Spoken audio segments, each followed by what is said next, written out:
Hele goede middag. Hallo. Hallo. We hebben vandaag een speciale gast. We hebben vandaag Kim. Ja, dat ben ik. Hallo Kim. Hi Arthur. Super leuk om Kim erbij te hebben. Dus dat is onze speciale gast voor vandaag. Super mooi om bij elkaar te zijn. We gaan een paar vragen stellen aan Kim, omdat we Kim beter willen leren kennen. Allereerst wil ik graag namens onze groep aan Kim bedanken voor haar input in ons taalleven. Graag gedaan. Hartstikke bedankt. Het is gewoon fantastisch wat Kim allemaal voor ons doet. Zowel op social media als buiten social media op verschillende platforms. Dus bij deze, als je nog Kim niet kent, foei. Dan moet je even de boel inhalen, omdat gewoon Kim heel veel leuke materialen voor ons heeft klaargezet. Wat betreft Nederlandse grammatica, lifestyle en alles. Wat is jouw favoriete onderwerp om te bespreken? In mijn video's of nu? In de video's? In mijn eigen video's.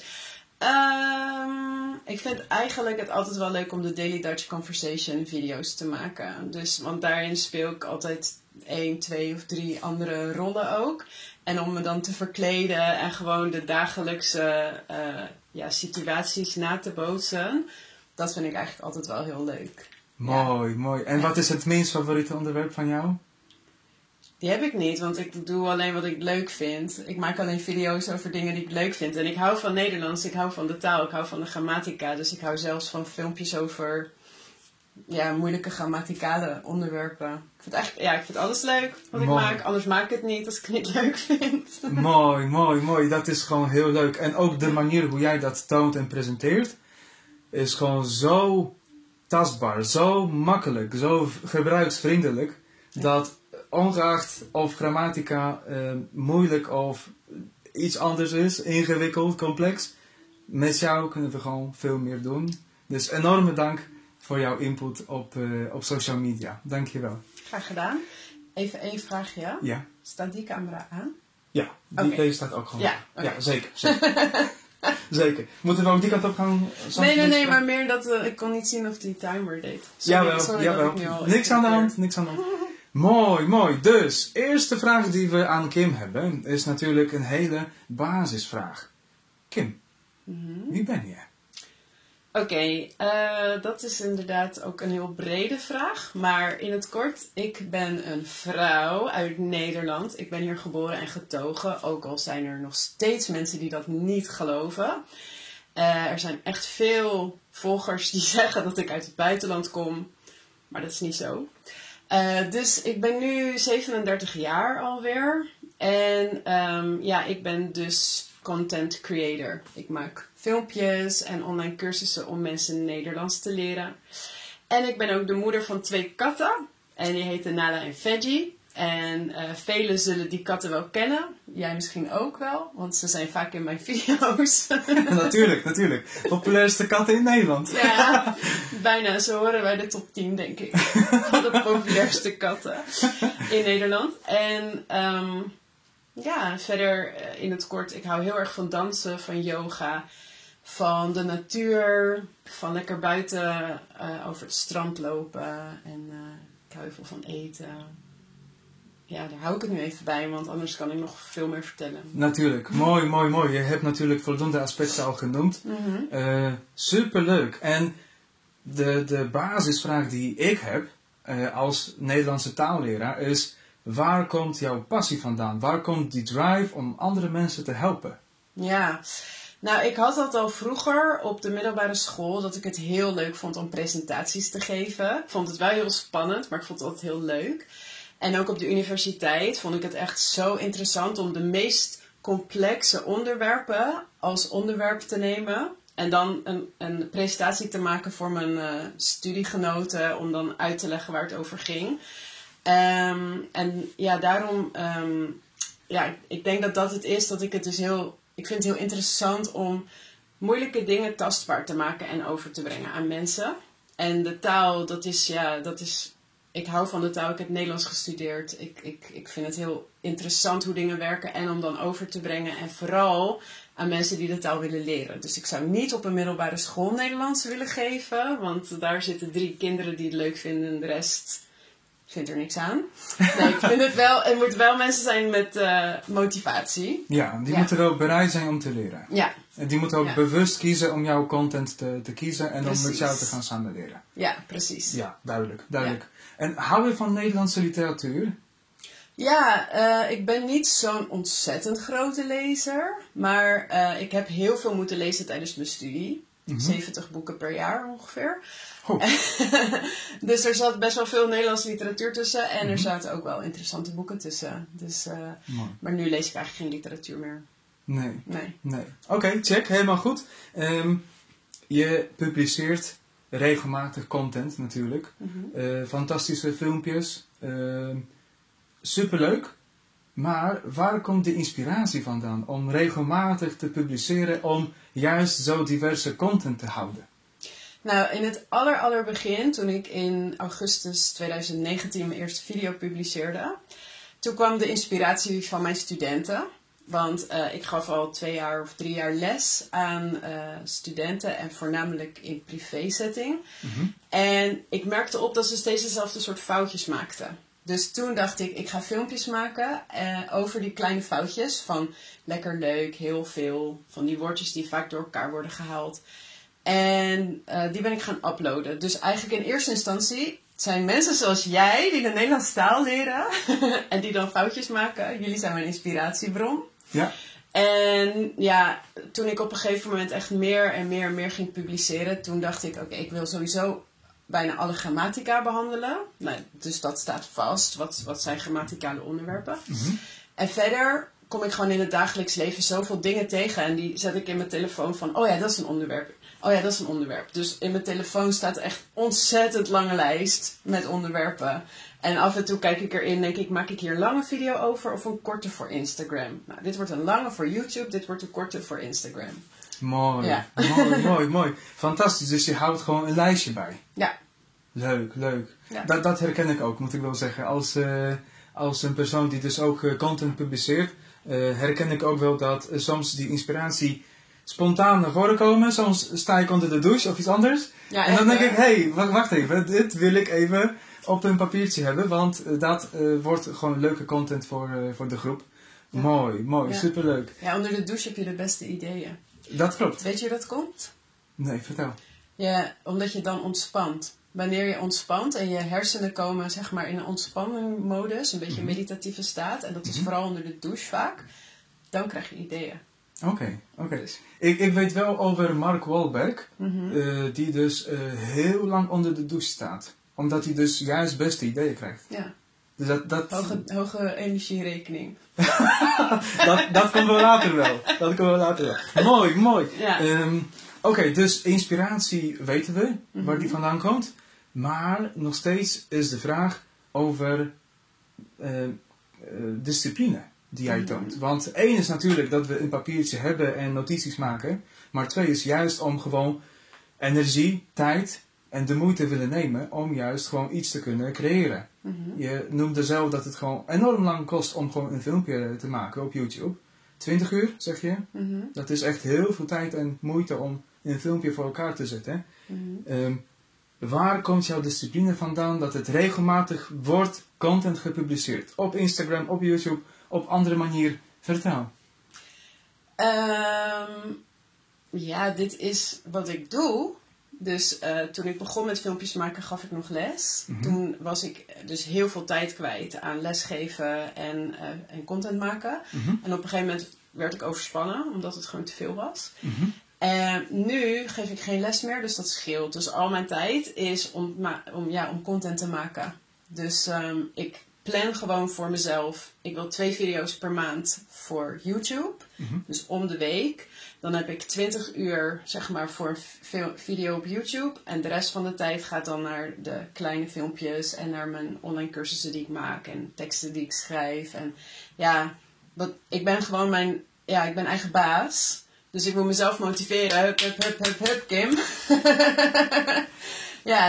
Anders dan komt er niks. Ja. Dus, en ik ben een gedisciplineerd persoon. Gedisciplineerd persoon. Ja. Oké, dus als je zegt om 9 uur heb ik een afspraak met mezelf, dan ga je om 9 uur daadwerkelijk beginnen aan de zaak. Ja. Mooi. Ja, en ik ben ook een ochtendpersoon, dus ik probeer altijd om 7 uur op te staan.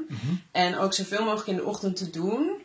En dan de rest van de dag, als ik nog energie heb, doe ik nog wat extra dingen. Of als ik geen energie heb, omdat ik dus niet heel veel energie heb, niet zoals normale mensen, dan kan ik dus bijkomen. Maar ik weet van, ik moet gewoon in de ochtend dit en dit en dit doen. En dan, want mijn volgers die willen, die verwachten. Verwachten! Waar is mijn video? Waar is mijn video, Kim? Ja, want ik weet, ik ben eigen baas, dus ik kan zelf bepalen of ik wel of niet ga werken. Maar ik heb wel altijd in mijn achterhoofd, maar er zijn wel volgers die verwachten dat er een filmpje komt. Dus alleen als ik echt niet kan, dan stel ik het uit als ik echt ziek ben. Maar verder, het is mijn werk, dus ja. En voel je ook depressie van... De druk? Ja, de drukte, de depressie die dan van buitenwereld naar jou toe komt? Nee. Want ik weet dat dat zit hier. Dus ik had dat vroeger wel. Daarom raakte ik steeds overspannen en burned out. Omdat ik altijd dacht dat ik die druk voelde. Maar nee, die druk die geef je jezelf. Die leg je jezelf op. Dus ik weet wel, er zijn mensen die dat verwachten. Maar als ik een keer niet kan, dan gaat er niemand huilen. Dan gaat er niemand... Nou, misschien wel, maar dan wachten ze 1 week en dan... Natuurlijk. En ik bedoel, je hebt al zoveel dingen geplaatst, dat je net zo goed even dingen kan herhalen en opnieuw bekijken natuurlijk, als je interesse in jouw content hebt en heeft. Dus dat is mooi. Superleuk. Dus content-wise hebben we al alles besproken wat ik eigenlijk met jou wilde gaan bespreken. Nu gaan we richting jouw publiek, richting jouw volgers, richting jouw kijkers. Natuurlijk, dat is een hele mooie, grote groep van mensen. Dus enorm veel respect voor zoveel kijkers, zoveel aandacht en natuurlijk waarde die jij aan mensen geeft. Weet jij ook, hou je ook bij... Waar komen die mensen vandaan? Waar zitten ze? Uit welke landen komen ze? Heb jij enigszins een idee, grip op wat er allemaal speelt en gebeurt? Ja, dat is een beetje inzichtelijk op YouTube. Maar kijk, er is een verschil tussen waar mensen vandaan komen of waar hun locatie is. Klopt. Want de meeste mensen die mijn video's bekijken op YouTube, die zitten in Nederland of België. Maar dat zijn ook Nederlanders en Belgen trouwens. Maar sommige. Natuurlijk. Dus, maar hoeveel procent daarvan uit welk land komt, dat weet ik dus niet. Ik weet wel dat ze gewoon uit alle landen komen. Dus, want ik krijg ook veel berichtjes natuurlijk. En ik heb veel les gegeven aan studenten, die kwamen gewoon overal vandaan. Maar als ik kijk op YouTube in welke landen de meeste mensen zitten na Nederland en na België... Wil je weten waar ze dan zitten? Ik wilde zeggen, dat zijn mensen die op vakantie zijn en toch naar Kim kijken. Ja, precies. Dat denk ik, dat verwacht ik. Ik ben wel benieuwd. Wat denk je? Ik denk toch Oost-Europa. Dus ik zou zeggen, toch wel op dit moment Polen / Bulgarije, Roemenië. En anders misschien gewoon Duitsland. Oké. Nou, nummer 1 staat de Verenigde Staten. Oh ja? Ja, na Nederland en België. Dus de meeste kijkers zitten dan in de Verenigde Staten. Op nummer 2 staat Indonesië. Indonesië, oké. Ja, dat is een kolonie geweest natuurlijk. Ja. Daarna Duitsland. Daarna Engeland. Daarna Turkije. Daarna India. En daarna Polen. Kijk. Polen staat op nummer 7. Mooi. Ja. Mogelijk na dit filmpje gaan we ook groeien. Ja, precies. Dat wilden wij heel graag natuurlijk. Ja. Maar dat wil dus niet zeggen dat... Want dit zijn dus mensen die dan in dat land zitten en vanuit dat land kijken. Dat staat dan op YouTube uit, ja, als locatie. Ja. Maar verder, in Nederland wonen natuurlijk allemaal migranten die allemaal uit verschillende landen komen. Ja. Probeer je ook te herkennen aan de hand van de logins en accountnames waar mogelijk die persoon vandaan komt?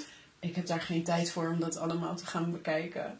Nee. Nee? Nee. Ik zag vanochtend nog een filmpje en toen zag ik gewoon Poolse namen en toen dacht ik, hey, landgenootjes. Oké. Ja, nou ja, er zijn heel veel Poolse kijkers. Dat klopt. Heel veel Poolse kijkers, heel veel Oekraïners nu, heel veel mensen uit Turkije of uit Arabische landen of andere Oost-Europese landen, ja. Natuurlijk zijn we bezig om anderen te helpen met de Nederlandse taal. Maar vanuit jouw perspectief, een hele simpele vraag. Waarom zou je Nederlands willen leren? Wat wint een persoon als die beter Nederlands kan spreken? Die vraag komt zo vaak naar voren. En soms denk ik weer van, oké, als ik het vertel, dan is het misschien een beetje oneerlijk. Omdat ik dan slager ben die dan eigen vlees wil gaan beoordelen. Heb jij een beeld van dat wat mensen kunnen winnen op het moment wanneer ze de taal beter kunnen spreken?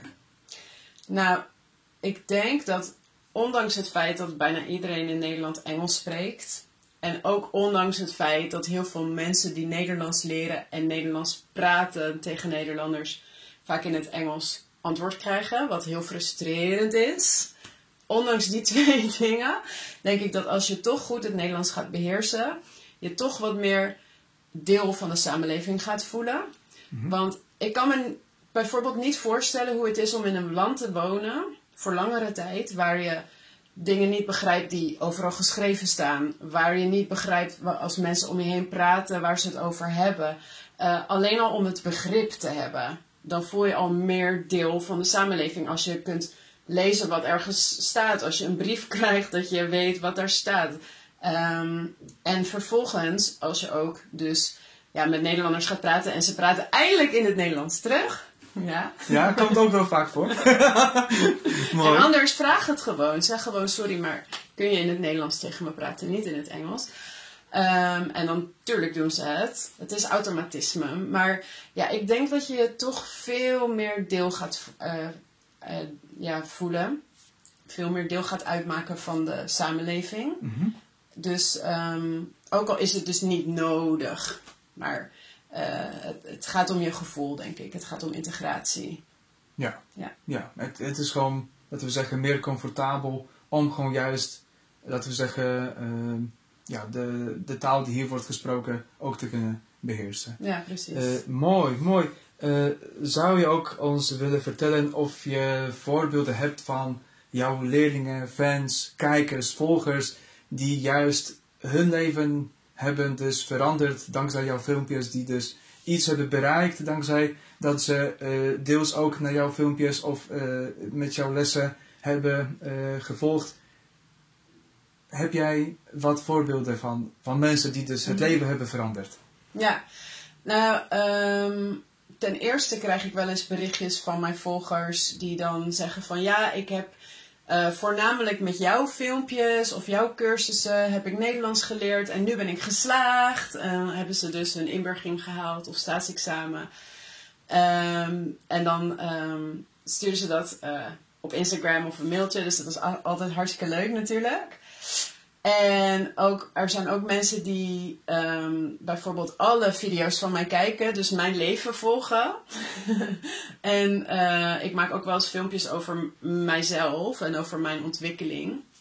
En die zeggen juist dat ze ook weer dingen leren van mij. Dus niet per se de taal, maar gewoon ander soort dingen die ik deel over mijn leven. Dat ze daardoor geïnspireerd raken. Wat nog cooler is, vind ik eigenlijk. Want dan denk ik, ja, ik ben maar mezelf, weet je. En ik deel dit omdat ik dat leuk vind. Maar als ik daarmee mensen ook kan inspireren. Dus dan zegt ze, ja, en ik heb taal van jou geleerd in deze video. En ik ga nu dit en dit ook doen. Ik ga stoppen met drinken. Of ik ga, weet je wel, dat vind ik wel heel bijzonder. Als mensen dan ook geïnspireerd zijn om echt iets in hun leven echt te veranderen. Ja, dat zijn mooie stappen. Ja. Ik zag ook de titels van de boeken wat jij een keer hebt gedeeld in een van de filmpjes. En toen dacht ik, wacht even, ik ga die titels ook even opschrijven. Ja. Want mogelijk zijn die ook van toepassing, ook in mijn leven. Dus het is niet alleen maar taal, maar het is ook gewoon op andere vlakken wat we van jou zeker kunnen leren. Dus zeker willen we graag meer filmpjes over jouzelf. Okay. En nog meer jouw verhalen en jouw tips en tricks wat betreft gewoon het beter leven. Oké. Nou, die komen eraan. Fantastisch. Heel goed. Ja, iets over Poolse kijkers, Poolse fans, Poolse leerlingen. Waarschijnlijk mensen die naar dit filmpje of dit interview gaan kijken, zullen waarschijnlijk met name uit Polen komen. Herken jij een patroon? Zie jij iets grappigs, vriendelijks, leuks? Kun jij iets over Poolse volgers, kijkers, leerlingen kunnen vertellen aan ons? Nou, het eerste wat mij altijd opvalt is toen ik nog les gaf aan Poolse studenten. Qua taaldingetje, zeg maar, daar moest ik eerst aan denken. Dat jullie heel vaak geen lidwoorden gebruiken. Of opeens een lidwoord waar het niet hoort. Bijvoorbeeld opeens een gebruiken waar je geen een moet gebruiken. De moeder. Ja, zulke dingetjes. Dingetjes. Ja. Dus dat is iets met taal. Wat typisch is, omdat in jullie taal werkt dat heel anders met lidwoorden. En, die hebben we niet. Of die hebben jullie niet. Nou, dan werkt het heel anders. Het is gewoon, denk ik, in het woord opgenomen, denk ik, inflectie. Nou, te ingewikkeld. Jij bent te technisch. Precies. Wij hebben geen lidwoorden. Ja. Nee, dus en verder heb ik natuurlijk heel veel Poolse volgers. En sommigen, die hebben ook bijvoorbeeld filmpjes vertaald van YouTube, de ondertiteling. Dus dat vind ik altijd heel leuk. Maar dat zijn vooral mensen uit Polen die dat doen. Of even denken, wat nog meer. Nou, ik vind het al mooi genoeg hoor. Ja, vind je het mooi genoeg? Ja, ik vind het mooi genoeg. Tenzij natuurlijk nog als een nabrander iets naar voren komt. Nou, dan kunnen we als er zo nog iets komt, zal ik het nog delen. Precies, dan gaan we nog even benoemen.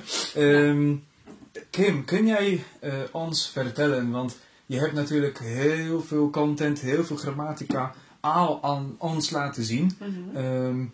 Wat was tot nu toe het moeilijkst om uit te leggen?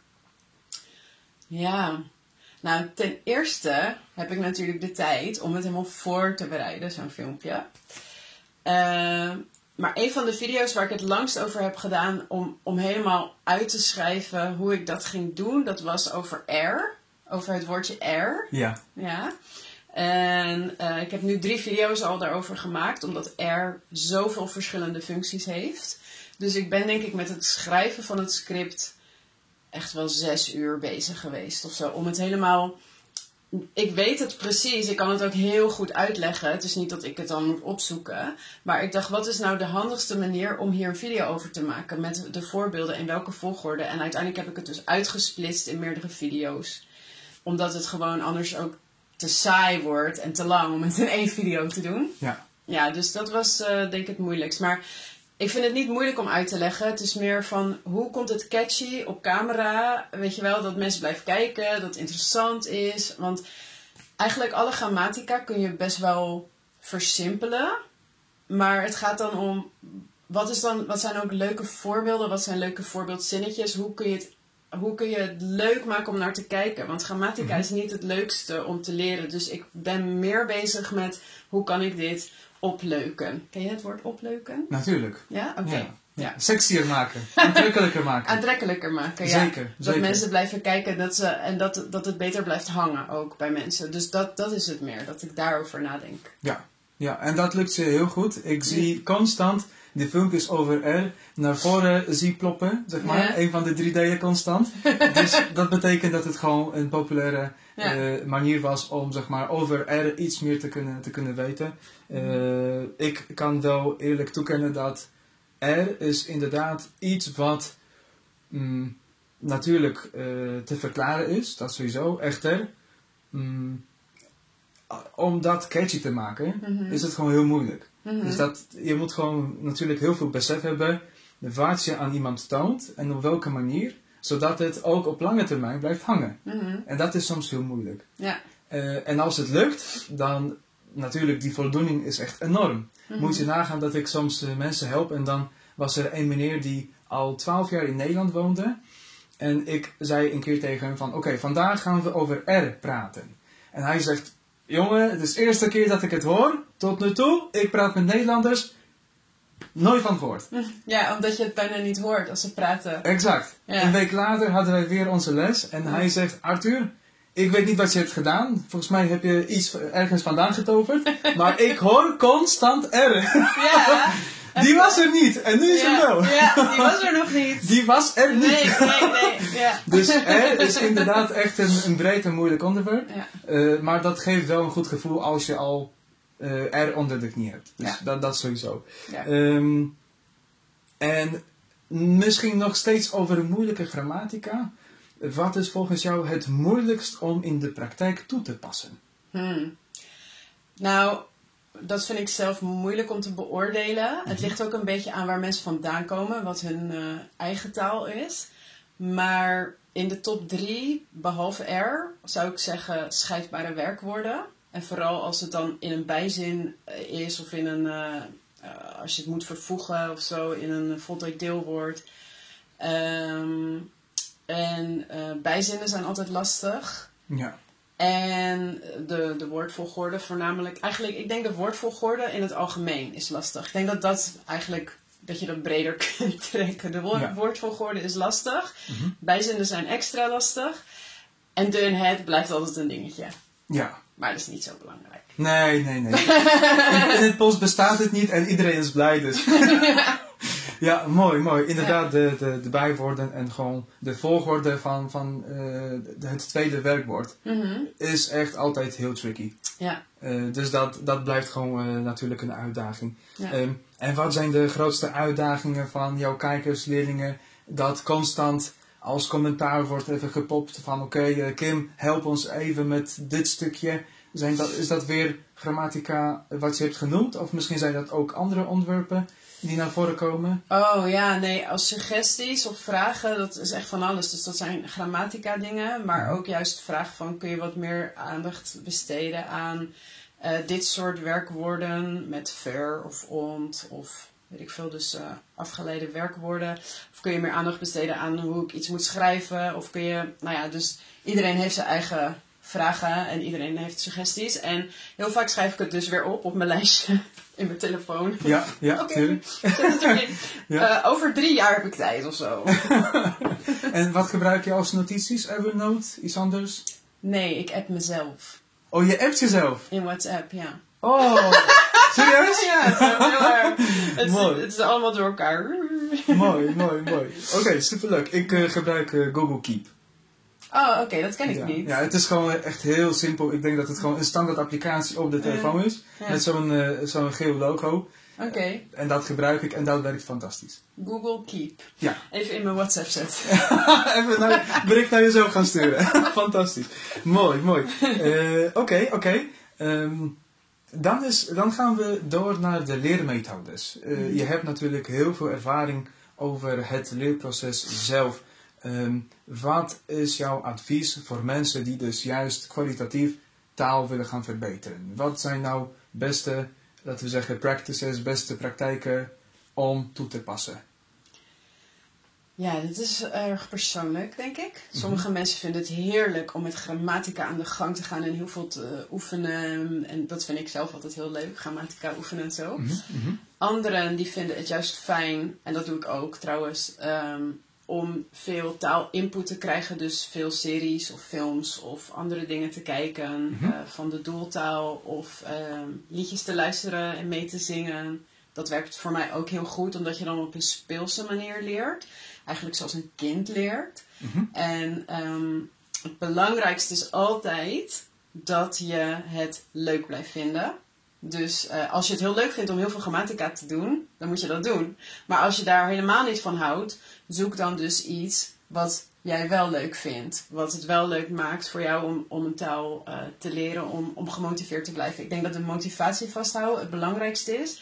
En dan zijn er zoveel methodes en er is zoveel beschikbaar op internet en op alle social media. Ja, dan komt uiteindelijk wel dan is er uiteindelijk wel iets wat bij jou past. En, maar in ieder geval probeer wel ook vanaf het begin veel input te krijgen door dingetjes te kijken of luisteren. Dat je weet hoe de woorden worden uitgesproken, hoe het klinkt. En zodat je ook sneller kan overgaan naar het praatgedeelte. Want als je alleen maar blijft lezen en in de boeken blijft en dus nooit luistert of niet gaat praten, dan blijft het heel passief eigenlijk. Maar dat kan ook het doel zijn. Hè? Er is ooit iemand geweest die zei, ik ben Nederlands gaan leren omdat ik Anne Frank, het dagboek van Anne Frank, in het Nederlands wil lezen. Dus haar doel was gewoon alleen lezen. Nou, prima, als dat jouw doel is, weet je wel. Ja, dan is dat toch mooi. Dus maar zorg dus dat je iets vindt wat jou enthousiast houdt. Ja, check in the box. Ik weet nog van vroeger, dat heb ik niet aan jou nog verteld. Een van mijn inspiraties om juist Nederlands te leren. Eén, natuurlijk omdat het een behoefte was om überhaupt middelbare school af te ronden. Maar het tweede was om een gesprek met Nederlandse voetballers te kunnen voeren. Oh, cool. Dus ook gewoon om interviews in hun moedertaal te kunnen begrijpen. En dat was voor mij echt gewoon zo'n fantastisch moment. Dat ik Louis van Gaal heb gezien, Jaap Stam heb gezien. En niet dat ik brede gesprekken met die gasten heb gevoerd, dat sowieso niet. Maar gewoon het gevoel en voldoening van oké, dit was ooit onrealistisch voor mij en ooit als een doel vastgezet.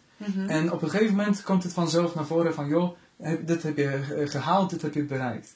Dus dat werkt wel en dat was een soort innerlijke drive, een van om juist gewoon Nederlands te leren. Dat is wel mooi. Wat ik nog wilde gaan toevoegen is dat ik heb soms het gevoel dat de dames liever theoretische zaken willen gaan doen. Terwijl mannen vaker een neiging hebben om in praktijk allemaal dingen te oefenen. Zonder dat ze heel veel over grammatica gaan denken. Klopt. Herken jij dit patroontje? Ja, ik herken het ook. Ik herken het natuurlijk van toen ik nog les gaf. Dat vaak met mijn mannelijke studenten, die kwamen naar de les of online. En die hadden zoiets van, we gaan gewoon een uur lang of 1,5 uur lang praten. Gewoon de spreekvaardigheid oefenen. Die wilden niet te veel grammatica doen. En vrouwen wel van, ja, meer feedback en nog meer grammatica. Ja, echt zo leuk. Mooi. Ja. Dus eigenlijk is er altijd een kwestie om een compromis te vinden tussen beide zaken. Want beide zijn even belangrijk natuurlijk. Maar grammatica is ook tijdelijk. Dus grammatica leer je in het begin. En het is wel belangrijk dat je de essentiële dingen goed onder de knie krijgt. En als je dan kleine foutjes blijft maken, dat maakt niet zoveel uit. Maar essentiële dingen moet je goed onder de knie krijgen. Maar uiteindelijk kun je die ook alleen maar oefenen door veel te gaan praten. Dus uiteindelijk is het praten toch nog wel belangrijker, denk ik. Ja, toepassen van de kennis. Ja. Check. Aan de hand van jouw ervaring.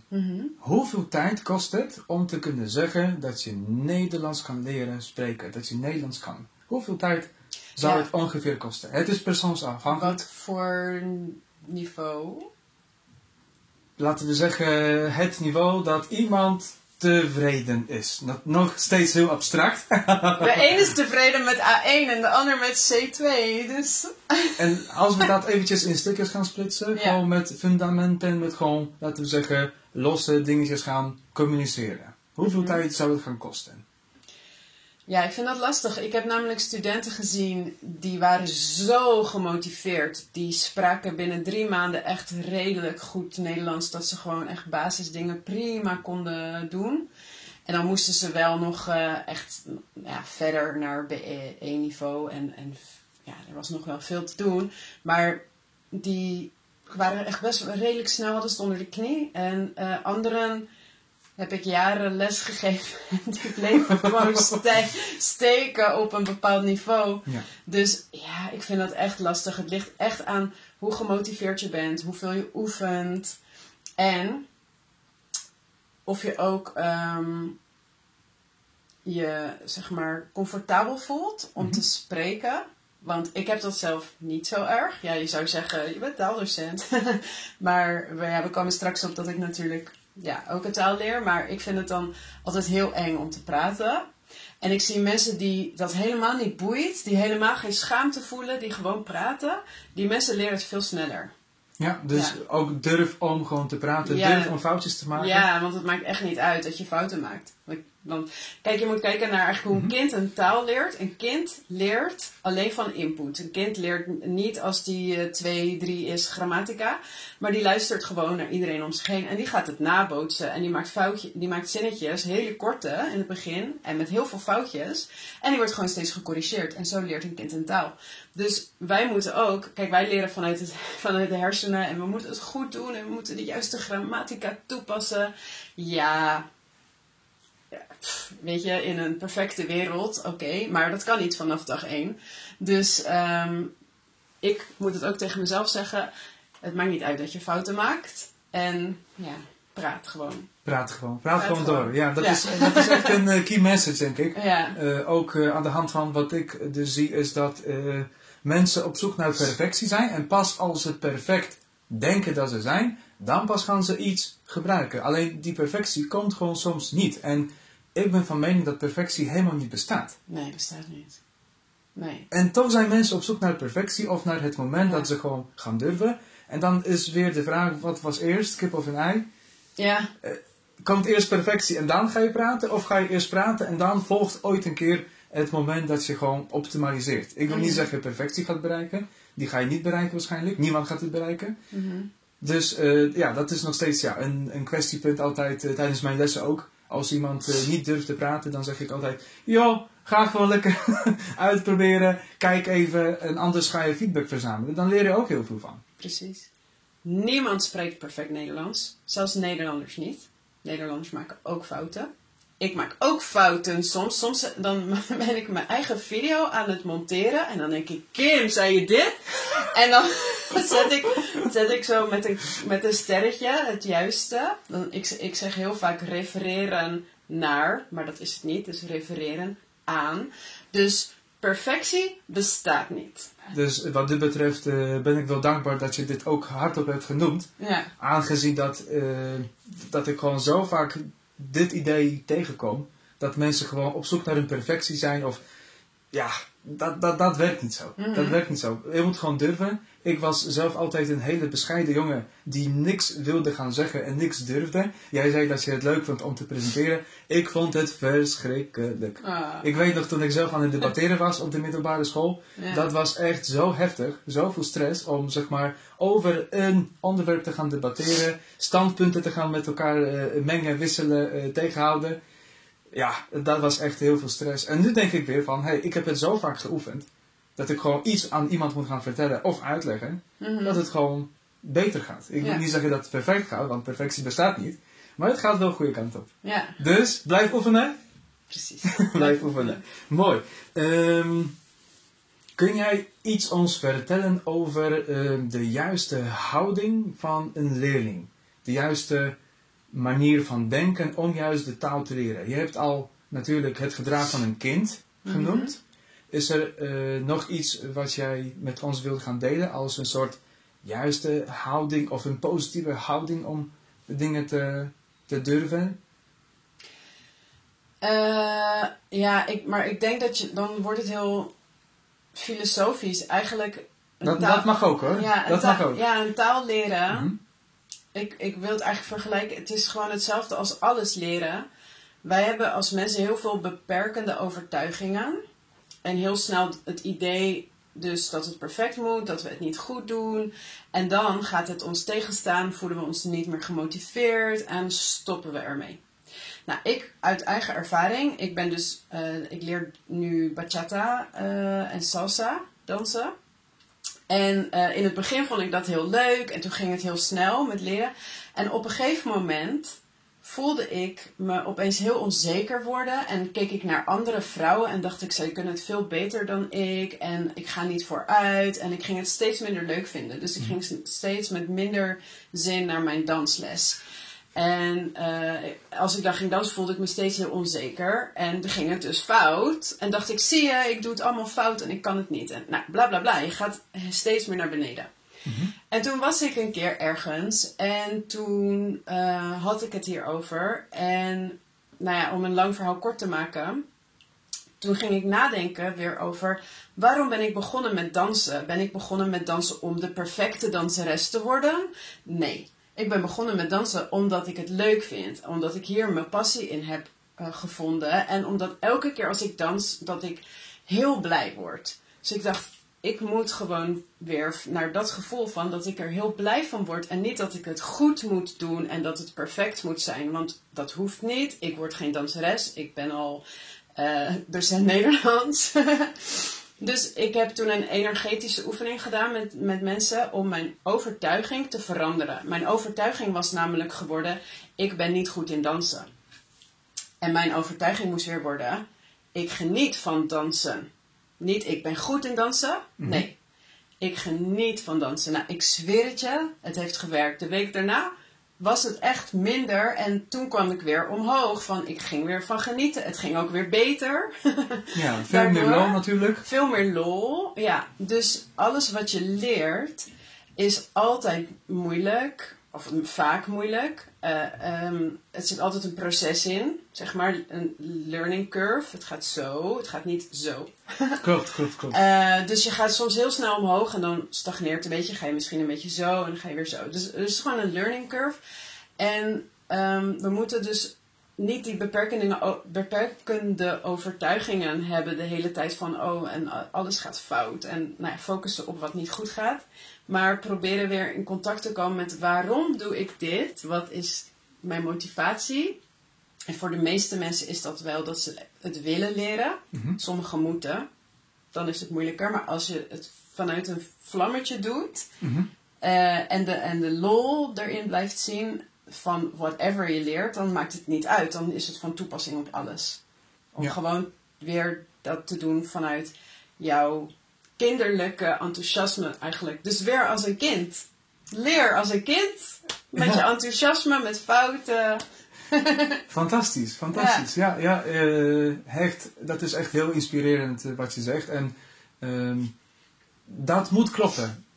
Ik haal energie uit en dan komen die 3 puntjes om zeg maar zelf in te vullen. Ik haal mijn energie uit de danslessen. Ik haal mijn energie uit de puntje en dan volgt dat wat je zou kunnen doen, wat je doet. Ik denk ook dat als er een enorme behoefte bestaat om juist iets te realiseren, dat ook die motivatie enorm stijgt, waardoor dus men vaak geneigd is om in het begin tenminste hard te presteren. Wat misschien op lange termijn wel wat negatieve effecten kan hebben. Maar op korte termijn ga je wel die stappen maken. Wat soms in het begin goed kan uitkomen. Ja. Mooi. Als we al praten over dingen die jou dus energie geven. En je geeft natuurlijk zelf lessen, taallessen. Of je gaf lessen. Nu doe je dat op een andere manier. Maar leer je ook andere vreemde talen? Doe je dat ook, zeg maar? Ja, ik ben nu al een tijdje gestopt, maar ik was bezig met Spaans. En dat ging in fases met wel leren, niet leren, wel leren. Oh, en ook, ik vind het leuk, ik vind het niet leuk. Ik ben hier goed in, ik ben hier slecht in. Oh, dat was de learning curve. Mooi. En, hoe heet het? Dus ik weet zelf hoe het is om een taal ook te leren op latere leeftijd. En met al die, zeg maar, door al die fases heen te gaan. Dat heeft mij ook geholpen in het begin met mijn methodes ontwikkelen. Van wat werkt eigenlijk. Want als je docent bent, dan zie je soms dingen over het hoofd. Je moet ook vanuit de leerling kunnen kijken, vanuit de student, van wat zijn de valkuilen, wat is lastig, wat is moeilijk. Daarom dat ik zoveel hamer op probeer enthousiasme te blijven voelen. Dat is een van de belangrijkste dingen.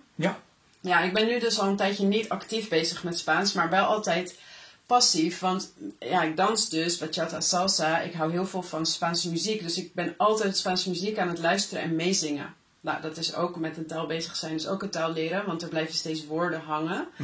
Ik kijk graag Spaanse series, Spaanse films, dus eigenlijk ben ik nog steeds wel bezig met Spaans. En denk dat er elke week wel weer nieuwe woorden tot me komen. Alleen ben niet actief met spreken bezig of actief met grammatica, maar ja, dat komt vast wel weer een keer als ik daar weer tijd voor heb. Nu heb ik er niet zoveel tijd voor.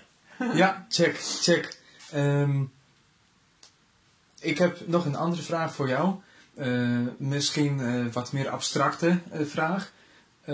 Beste Kim, waar zie je jouzelf over 5 jaar?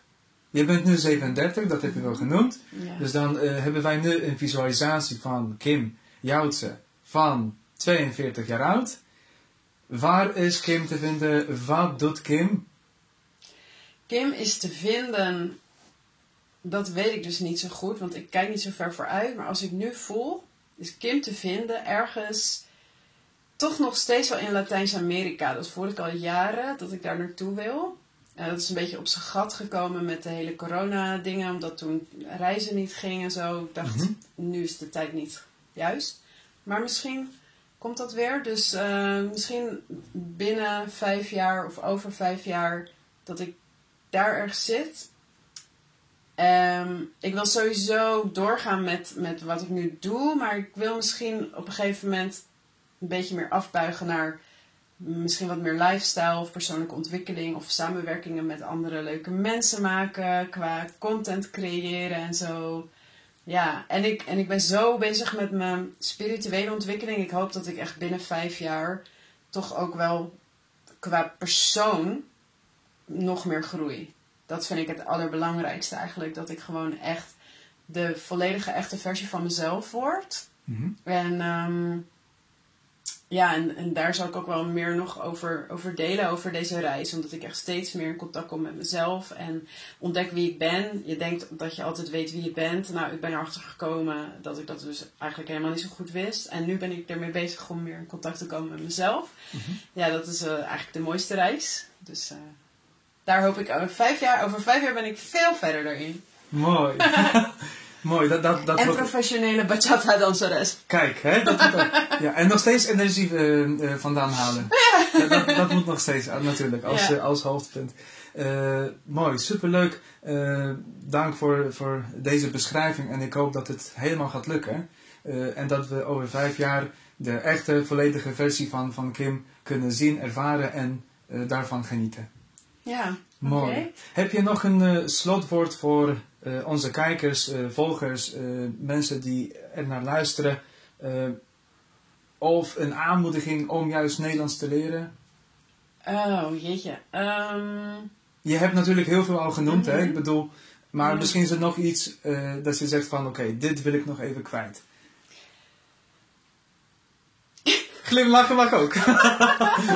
Nee, want ik denk dat we eigenlijk alles hebben besproken wat belangrijk is. En voor jouw kijkers die nu kijken en die mij ook volgen, wil ik in ieder geval zeggen dankjewel voor het volgen. Als je dus al een tijdje Nederlands met me leert. Ik heb nooit echt de kans om 1 op 1 of om echt met mensen in gesprek te gaan. Maar nu via Arthur toch een beetje kan ik me tot jullie richten. Dus dank jullie wel als jullie mij dus volgen.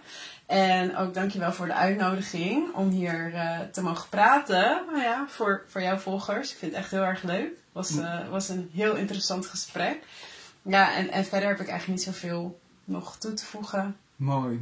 Dank voor dit waardevolle gesprek. Ik weet zeker dat we mooie leerpunten hier vandaan kunnen halen. En misschien, wie weet, wat we in de toekomst gaan doen, wat de toekomst gaat brengen. Misschien komen nog meer gezamenlijke projecten. Dank voor jouw input tot nu toe. Namens ons hele community, Poolse bevolking hier in Nederland. Graag gedaan. Dus, hoe zeg ik graag gedaan in het Pools? Proszę bardzo. Proszę bardzo. Proszę bardzo. Ja. Proszę bardzo. Oké, dankjewel Kim. Ja. En wij zien elkaar natuurlijk op social media. Jullie kunnen ook social media van Kim verder gaan volgen natuurlijk. Linkjes ga ik ook plaatsen onder het filmpje wat we hiervoor gaan maken. Dus bij deze, fijne dag nog en tot snel. Doei! Doei.